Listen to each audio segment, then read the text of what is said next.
नारायण नारायण। हे महादेव, आदिशक्ति के स्वामी त्रिपुरारी, मैं आपके दर्शन करने की अभिलाषा लेकर उपस्थित हुआ हूँ। कृपया कर मुझे आपका अमूल्य ज्ञान प्रदान करें। भगवान शिव ध्यान से बाहर आते हैं। उनकी आंखों में दिव्यता और चेहरे पर गहन शांति झलकती है। वह नारद मुनि को देखकर मुस्कुराते हुए कहते हैं, स्वागत है देवर्षि नारद। बताइए, आज आप किस जिज्ञासा के साथ आए हैं? भोलेनाथ, मेरी जिज्ञासा है कि मृत्यु के तुरंत बाद आत्मा के साथ क्या होता है। कृपया कर इस गूढ़ विषय पर प्रकाश डालें। मुनिवर, यह एक रहस्यमय और गहन विषय है। नमस्कार मृत्यु, ज्ञानकुंज चैनल पर आपका स्वागत है। मृत्यु के बाद आत्मा का सफर उसके कर्म और उसके जीवन में किए गए कार्यों पर निर्भर करता है। नारद मुनि पुनः पूछते हैं, भोलेनाथ, क्या आत्मा मृत्यु के बाद तुरंत इस संसार से विदा हो जाती है?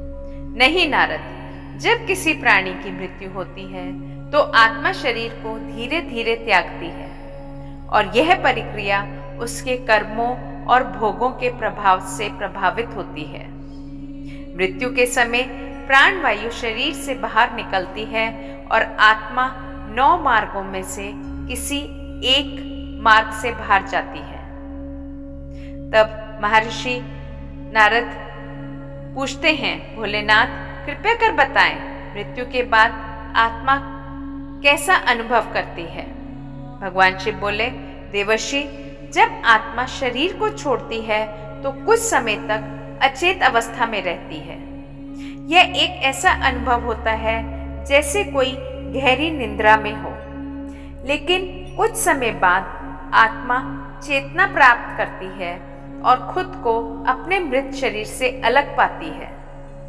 प्रारंभ में आत्मा ये समझ नहीं पाती कि वह शरीर से अलग हो चुकी है और अपने परिजनों को पुकारती है, पर उसकी आवाज कोई नहीं सुन सकता।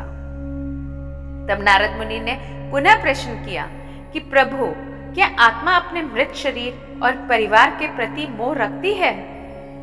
हाँ मुनिवर, वर्षों तक शरीर में रहने के कारण आत्मा पर सांसारिक मोह का प्रभाव बना रहता है। वह अपने मृत शरीर को देखती है और अपने परिजनों से संपर्क करने की कोशिश करती है, परंतु यमदूत उसे ऐसा करने से रोकते हैं। धीरे धीरे आत्मा समझने लगती है कि अब उसे इस लोक से विदा लेना है। नारद मुनि पुनः पूछते हैं, भगवान, यमदूत आत्मा को कहाँ लेकर जाते हैं? तब भगवान शिव बोले, यह पूरी तरह उसके कर्मों पर निर्भर करता है। भोलेनाथ, जो आत्मा नरक में जाती है, क्या वह फिर से जन्म लेती है? तब भगवान शिव बोलते हैं, हाँ नारद, जब आत्मा अपने कर्मों का भोग समाप्त कर लेती है तो वह पुनः पृथ्वी लोक पर जन्म लेती है। नरक की यातनाओं से गुजरने के बाद आत्मा पशु पक्षी या अन्य निम्न योनियों में जन्म लेती है, लेकिन जो आत्माएं मोक्ष प्राप्त करती हैं वे जन्म मृत्यु के चक्र से हमेशा के लिए मुक्त हो जाती हैं। क्या मृत्यु के समय भगवान का स्मरण करना आत्मा के लिए लाभदायक होता है?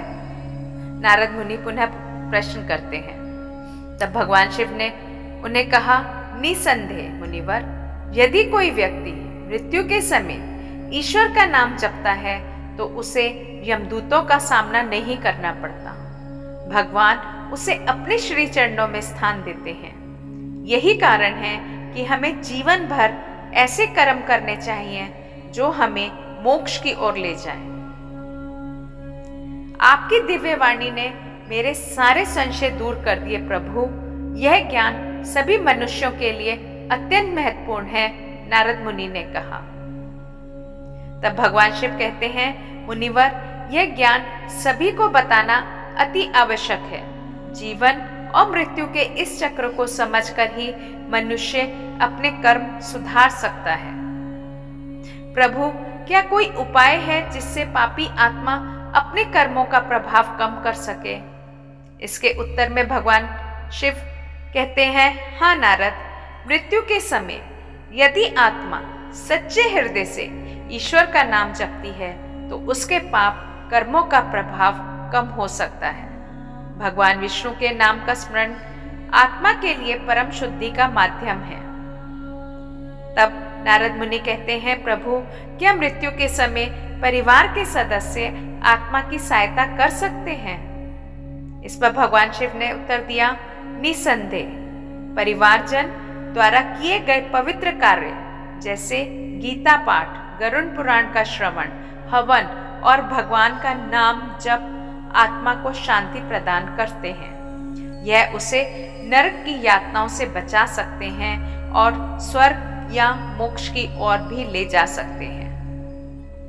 नारद मुनि कहते हैं, प्रभु, आपकी दिव्य वाणी ने मेरे हृदय को प्रकाशमय कर दिया।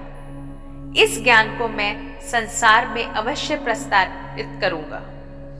तब भगवान शिव कहते हैं, मुनिवर, यह आवश्यक है कि लोग अपने कर्मों के महत्व को समझें। अच्छे कर्म और भक्ति ही उन्हें मोक्ष की ओर ले जा सकती है। जीवन और मृत्यु के इस रहस्य को जानकर ही मनुष्य अपने जीवन का उद्देश्य समझ सकता है। तब इस प्रकार अंत में भगवान शिव और नारद मुनि का आशीर्वाद लेते हुए वहां से प्रस्थान करते हैं। मित्रों, अगर आपको यह जानकारी उपयोगी लगी हो तो हमारे चैनल ज्ञान कुंज को सब्सक्राइब करें, वीडियो को लाइक करें और साथ ही साथ वीडियो को शेयर करके कमेंट में जय भोलेनाथ अवश्य लिखें, जिससे भगवान शिव के प्रति अपनी श्रद्धा को व्यक्त कर सके। धन्यवाद मित्रों, जल्द मिलेंगे एक नई वीडियो के साथ। आपका दिन शुभ हो।